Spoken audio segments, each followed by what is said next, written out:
A press conference is happening now related to the chemical plant fire today in LaSalle. Let's listen in. Immediately within the time frame, we elevated to a fourth alarm through mutual aid box alarm system, MABUS. The fire was contained by noon. All plant personnel were accounted for immediately. There were no civilian injuries. We had one minor firefighter injury that was treated and released. We had numerous fire agencies responded. We are MABUS Division 25 in LaSalle County. We exhausted the available companies in MABUS 25. We asked for help and received from MABUS Division 38 and Division 15, which are neighboring divisions. At this point, I don't have any further information. I will pass it on to Carus representative. Good afternoon, Allen Gibbs with Carus, and I've got a little statement here I wanted to share with everybody. So similar to what Jerry said, around 9 a.m. this morning, there was a fire at the Carus LLC facility, manufacturing facility. Fortunately, all the employers and contractors were accounted for. The fire, as you heard, is under control. Safety is our top priority, and we appreciate the diligence of the LaSalle, Peru, and area fire responders. Thank you very much. We partnered with the local police and fire departments as well as the DNR, OSHA, EPA, and others to prioritize the safety of our employees and our neighbors. Thank you to those groups for keeping us safe. Some of the material that was released during the incident, potassium permanganate, is used as a drinking water material, so it's in your drinking water as a normal product. If you come in contact with that material, it can cause staining on the skin. The material can be safely rinsed away with water. This material looks slightly pink or green when it comes first in contact with water. The stain does not pose a health threat, but if you can remove the stain with a 1-to-1 solution of household vinegar and household hydrogen peroxide. It will not take a large amount to remove the stain. It appeared the impacted area is limited to an area north and northwest of the plant. And what we've done, if you have questions, and you know that you will, we set up a hotline that'll be open after 5 o'clock today that you can call, and that's 815-224-6206. I think I'm going to turn it over to... We also have an EPA representative that can give a statement to provide. My name is Robert Kondreck. I'm with the United States Environmental Protection Agency, and I'm an on-scene coordinator. We came to the site around 2 p.m., and I have a few contractors on site that are currently doing some air monitoring upwind to see if there's any residual smoke plume and what would be in that smoke plume. Talking with the chief and some other fire representatives, it appears that no AFFF foam had been used on this site. The runoff from the firefighting extinguishing, that has all, from my understanding, been contained on site. And I had Illinois EPA, U.S. Coast Guard was out here, and also some contractors took a walk around to make sure that this product was not going into the Vermilion River.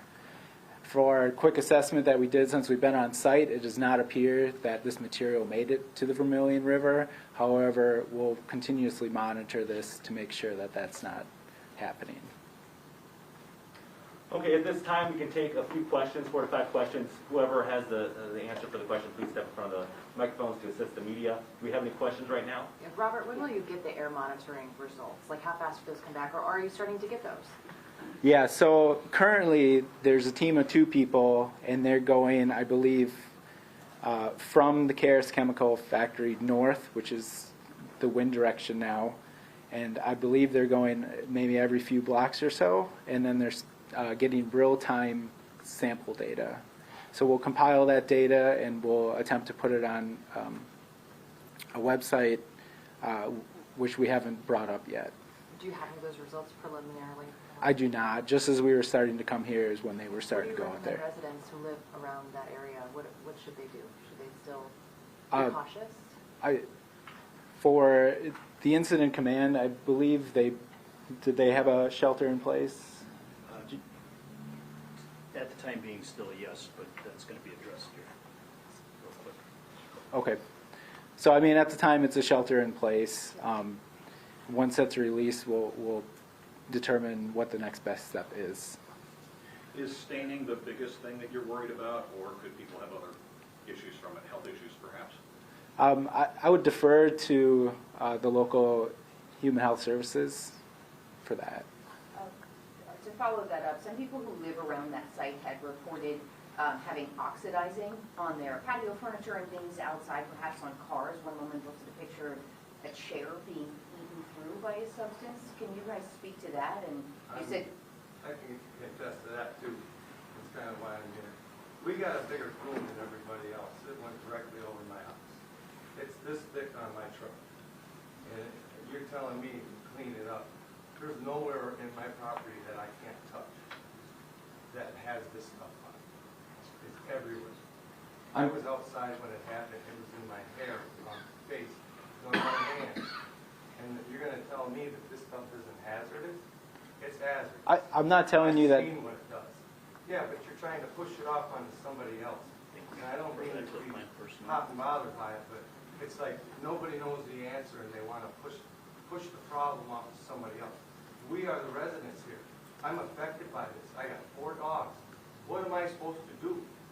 You know, literally, what am I supposed to do? I can't, you're telling me don't touch it, stay inside. He's telling me, yeah, we got a shelter in place. I go a block over, it's not bad. And that's what amazes me, because I can see a block over cleaning up with vinegar, but where I live, vinegar, I can't clean all that. There's no way. My yard, where are my dogs going to go back? What happens if they eat the grass? I looked up the safety concerns on this. You know what it is. There's a material safety data sheet on this stuff that they make, and it's not good. So you guys are trying to play it off like it's nothing. To me, it's something. Right. Would you be able to provide us your contact information so we can get with you right after this? Yes. Thank you. Al, question for you. Do you know how many employees were at the plant at the time or will be impacted by what happened here? You know, what does it look like for their jobs and the future of their work? Yeah, obviously, we're in the process of being very, very thankful that all the people, both the contractors and the employees, were accounted for very rapidly, and everybody was okay. So fantastic news there. Obviously, there's going to be a lot of assessment going on and a lot of cleanup efforts going on. That's going to keep a lot of people busy for quite a while. What is the cause of the fire, the preliminary cause? So a lot of questions are around that, and you know, that's noticeably absent because we're really investigating that. It's under investigation. Yep. You don't have any idea what may have caused it or where in the building it started? It was in our warehouse. In your warehouse? Yeah. And do you have a head count? How many people live in? I don't have that memorized, sorry, but yeah, probably 90, something like that. Sir, can you elaborate on the pink and green substance and try to explain to us what it is and if there are health concerns for that gentleman's concern? Yeah, so one of the things that I would encourage is we gave the telephone number. If you have a specific concern, we'd be glad to talk to you. But as I said in the statement, potassium permanganate is used as an oxidizer in your drinking water. And so it's oxygen basically. So it's a good chemical that cleans up the drinking water. When it's in the form that it's in, it can create a problem. It oxidizes and then it turns into a dust. And so it's all about where is that material, and that's why we want to talk to you individually. So that's what was burning, that oxidizing material? Yeah, it could. Yeah, that's what the MSDS would say. Is that the chemical that was burning? No, I don't know. We need to talk to the person and understand what their specific concern is. What is it that Carus manufactures? We make potassium permanganate. Mayor, can you explain what has this day been like since you first got the call of this and got on scene? Yeah, that's an awesome question, and obviously we all want the same answers to the questions you have. And with today's social media and you know, communication ability, you know, right away I got a picture from my daughter who saw it out the window from her school, and so it doesn't take long, right, for people to know what's going on. We were in the same situation as you all are, as our residents are. Is let's find out what's going on. How is that going to affect us? when we found out it was Carus Chemical. We obviously want to know what's going on there as far as health risks outside the actual scene would happen, make sure everybody was good there. But what exactly is the issues after, if there's anything to the air? And that's what we're trying to find out now. I feel pretty comfortable with the Carus statement today, that it sounds like it's a situation where, you're going to have some issues with staining stuff. We're hoping that's the case, and that's all there is to it. But again, it was a whirlwind day. We want to know the answers just like everybody else did. I had some local our news people that we always like to communicate with, and a lot of times, I couldn't really get back with anybody because we didn't know yet. We were in the same situation as everybody else, and it'd be, not good if I try to give out some information and find out it was false. So I want to make sure, that's why we had this later on today at 4 o'clock, so we have a chance to get some more details. And as you know, we're going to have another one tomorrow at 2 p.m. to try to get any more additional information. But again, it would be irresponsible. We just came out and said, hey, this is what's going on. But it's a lot of moving parts, a fluid situation. We want to know, should the schools be released? Should the schools stay in the full day, right? And those are all things we're working out with the whole community, as well as trying to make sure the main scenes being addressed as far as the fire in the surrounding neighborhood. So a lot going on, a lot of communication. I appreciate. We've tried our best. I apologize if we didn't get back to everybody, but we're trying our best to make sure we get that information out. So that is a news conference in LaSalle County to talk about the fire at the Carus chemical plant this morning. That fire started about 9 o'clock, contained by noon.